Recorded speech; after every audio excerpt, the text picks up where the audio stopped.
I feel delighted to welcome and introduce our next guest, Mr. Anton Vezjak. He is the co-founder and director of Bhakti Vedanta Institute Slovenia, branch of the Bhakti Vedanta Institute International, the academic wing of the International Society for Krishna Consciousness ISKCON, founded by A.C. Bhakti Vedanta Swami. He has received PhD from Mechanical Engineering at University of Ljubljana. In 2003, at the end of his graduate study, he came in contact with the Vedic knowledge presented in Bhagavad Gita and Bhagavad Purana. His interest in the Vedic sciences for consciousness, yoga, and metaphysics increased, and he shifted his research focus and dedication to the Vedic wisdom and practice, especially the tradition of Bhakti Yoga. His main focus and interest is in value-based education, research, and application of spiritual technologies, holistic personal growth and well-being models, building sustainable communities and leadership for higher consciousness. As member of Latin America chapter of ISACA, participated in the training and implementation of the COVID standards and the BSI standards for security and risk reductions in computer architecture as member of Global Association of Risk Professionals. So, ladies and gentlemen, please welcome Mr. Anton Vezjak.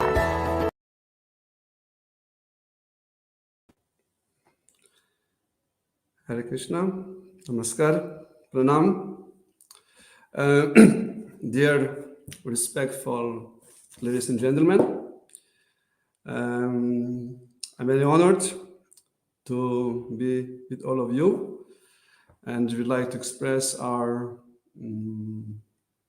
most gratitude to organizers of this wonderful event, United Consciousness, Dr. Vikrant.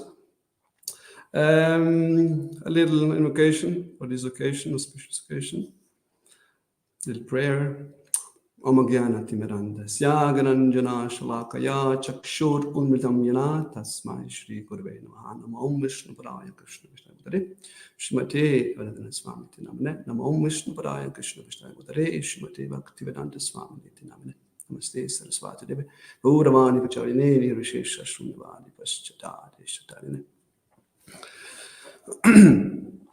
So we ask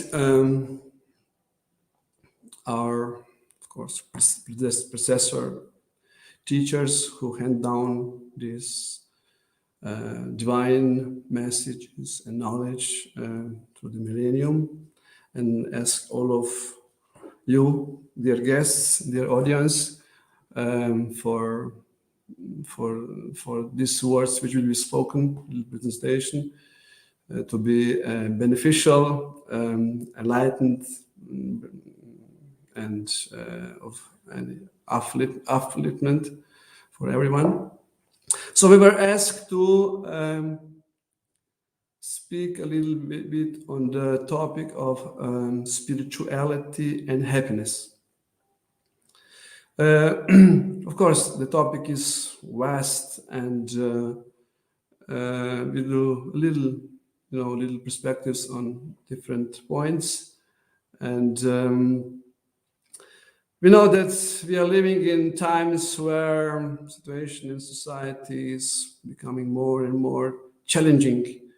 All these things with the pandemic situation in the world brings more stress, suffering, anxiety to probably the large scale of population, maybe even more than whatever we experienced before or we used to be. And topic of happiness, of course, or absence of suffering is quite very relevant, especially these days.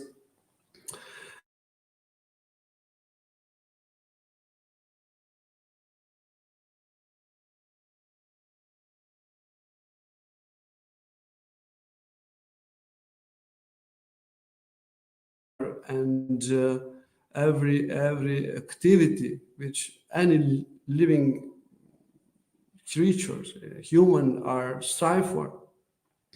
So how we define what is happiness actually drives our life, drives our lifestyle, defines everything. So it's important that we try to understand what happiness actually is. It's probably a very popular question and quest.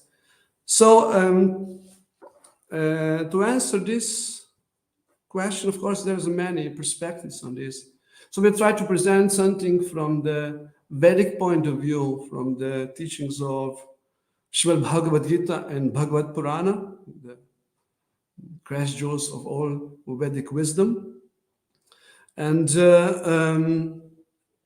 so before we try to see different perspective on the topic, one question is very important to be answered. Of course, no need to answer now, and that is ontological question. This is part of philosophy which defines who we are, what is world around us, and what's the aim of life. All these questions are included in the ontology.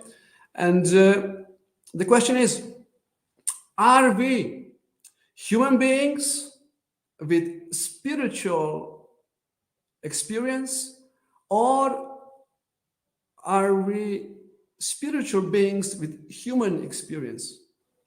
It's a kind of a play of words, but behind these questions are very, very important principles, and defines, of course, within our topic, defines the happiness. And basically, according to the Vedic wisdom, Srimad Bhagavad Gita, we can categorize happiness in many categories, or in many ways we can categorize, grade the happiness.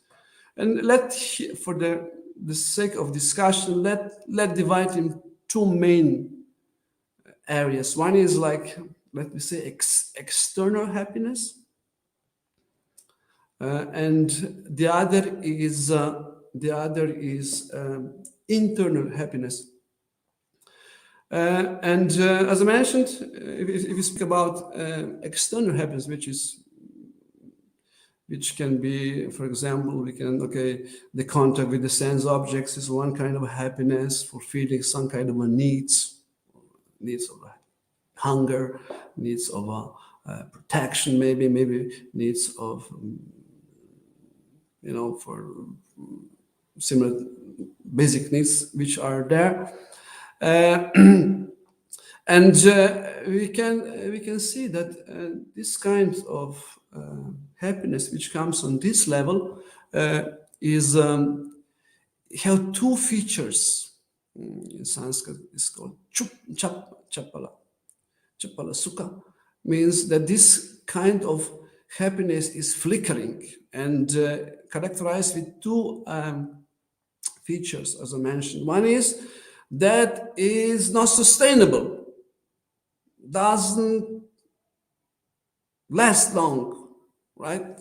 If you're hungry and then we feel this need with the food, of course there is a pleasure, a happiness out of that with the filled belly. But if we eat too much, then the opposite, we suffer again. So doesn't last. This is one thing. Another thing that happiness in this level is also not fulfilling for the happiness which we strive for. It's like a drop of the water in the desert. It's there, but then no, we need more. So in modern society, it works like that. That it wants to intensify the sense pleasure into upper limits, but we see that happiness doesn't come satisfaction. Happiness doesn't come on this level. So this is And we have, of course, this is what we have experienced in this modern age, what is happiness. But Vedic knowledge, wisdom, shares information that there are this external happiness, which is beyond our highest imagination. It explains the happiness up there in higher planets, even heavenly planets, and happiness from manipulation with the material energy, like cities, and even beyond this situation, which we are now have perception. Bhagavad explains that we are now conditioned with three energies called gunas, which conditions every aspect of our life. And of course, what we define as happiness is part of that. So that's a different category of happiness within that realm. So this is external happiness, and these external situations are changing non-stop. So it's very difficult to have some stability. And Bhagavad also explained the foundational principle of happiness. And that foundational principle is that if our mind, or our state of mind, is not peaceful, then there is no question of happiness. And we have experienced that in this age, there are so many distractions. We mentioned a few already in the beginning, that situation with health and that. But it's not only, maybe some distractions are there which are maybe we don't see as a threat. For example, we have so many devices, which distracts our attention, and every 5 minutes or even more frequently there is constant notification. We got there, that message. So it's a distraction, and if the mind is distracted like that, in the so many different external impulses, there is no question of happiness. We can have external things unlimitedly, wealth and positions, but we are disturbed in mind, we cannot experience the happiness. So this is one perspective on happiness. But then, of course, we mentioned there is internal happiness, which is connected also with I mentioned with this topic about spirituality. So the aim of spirituality is to address this happiness. And as I mentioned about ontological premise, that are we spiritual being with human experience, that spirituality especially address this area. And Vedic wisdom, which comes to millennium, give amazingly details about this dimension, I would say, if we speak a little bit from that perspective. So this area, spirituality, address this ontological foundation, that we are spiritual being, and that not that we are just being, we are individual person, according to the Bhagavad Gita, which has three amazing qualities. And that three amazing qualities is that we are eternal. That's why the idea or experience of that is not natural to us. Then next quality feature is that we are full awareness, full of knowledge. And the third, the most experiential quality is that we are blissful. We are blissful thing. We are blissful being, and that's why the inherent desire or tendency to be happy is there. We are naturally, we want to maximize things or activities which increase our happiness, and we naturally want to decrease activities, items which decrease our experience of happiness. So, but as I mentioned, external impulse or triggers doesn't fulfill that need. Spiritual activity, which comes within the spiritual spirituality, they are very important. They're very important, so if you want to function in this world, especially now, not now, but especially now, it's more obvious. We have to go in inner journey. We need to address this our identity, this our nature, and there are processes how we can address this. Of course, Vedic literature is full of that. Bhagavad Gita as a foundational scripture describes there is many.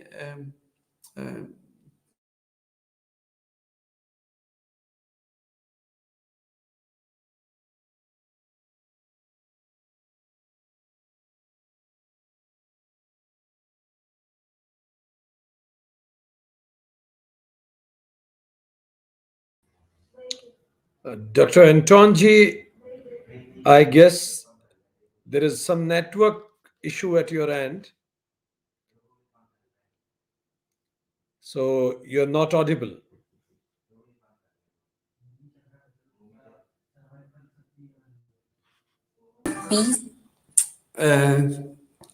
Thank you. Thank you. We apologize for this. Thank you.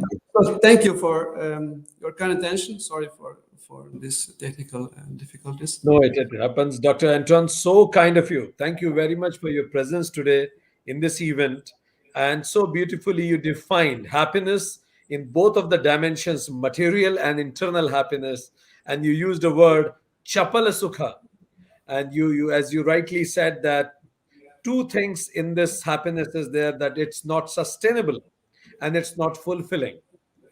And then you guided our all audience that in order to get permanent peace, we need to see for the internal happiness. And as you rightly said, understanding that we are eternal and we are blissful. We are so honored with your presence and receiving divine message from ISKCON and divine message from Slovenia.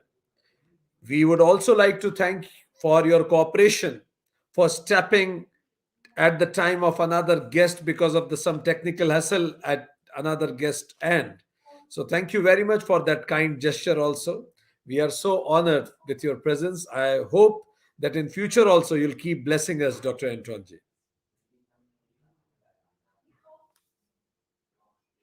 Thank you. On behalf of United Consciousness, I thank Mr. Anton Vezjak for coming on to the platform of United Consciousness and sharing his views. Thank you so much.